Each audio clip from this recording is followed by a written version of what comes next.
Chapter 171. The miraculous replenishment of Seth's larders.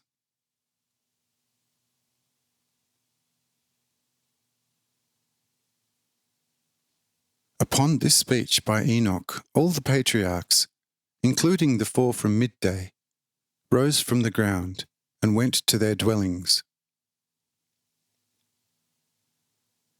When they arrived there, Adam invited Enoch, the known Abidim, and the 4 from the midday region to stay with him for the night and share the meal in his hut with him. And the guests greeted Adam with childlike love, and, gladly acceding to his wish, entered Adam's hut. Adam right away ordered the meal with Seth, and Seth promptly looked after it. So he hurried to his dwelling and told his children to bring 3 medium-sized baskets full of the best fruits, milk, juice from berries, water, bread, and honey. Seth's children rushed to his great larders to fulfill their father's will. But how amazed and sadly did they return forthwith from the larders, finding the same completely empty. When they revealed this to Seth, the latter promptly went to the larders himself, where, to his sorrow, he found his children's statements confirmed. "What am I to do now?" he asked his own heart. But it remained silent, and no good advice emerged from it. Therefore, he soon left his dwelling and returned to the dwelling of Adam. Having arrived there, he promptly disclosed with the most pitiable mien the truly deplorable state of his larders. When the already rather hungry Adam heard this, he became sad himself and, finally turning to Enoch, asked him whether his larders might be better appointed than Seth's. And Enoch replied, "Listen, if Father Seth's larders should really be in the condition described by him, I am in advance convinced that my larders are not so poorly appointed as his.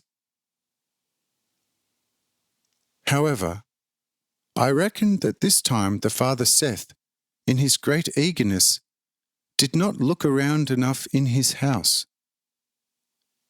So again, let me say, Seth's larders are exceedingly full, and the Father Seth should go to the same in order to find them crammed full. For Abba Jehovah is not only full of love and mercy when walking among us visibly, but he is the very same also when hidden from our eyes. Therefore, to him all our love, all praise, and all honour forever. Amen." And Seth said, "Enoch, you have spoken the truth. All our love and adoration to the good, most loving Father, for he has now proved himself to me great and exceedingly merciful. For truly, my larders were emptied to the last drop, and now I am seeing them again packed full in my heart."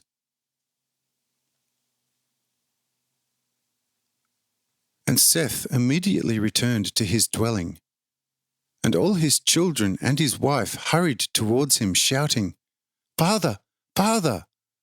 Our larders are crammed full with the most delicious and aromatic foods of every kind."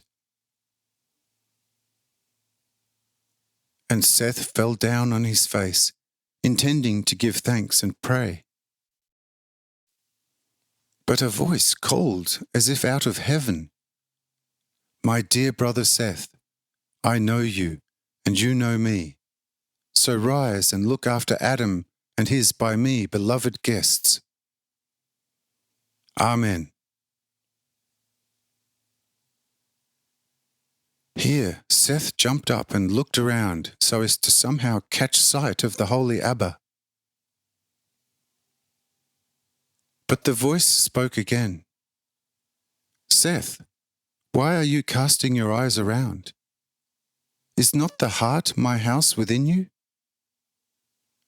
So go and serve the guests. Amen. And Seth went promptly and amply provided the guests, relating to them what had happened.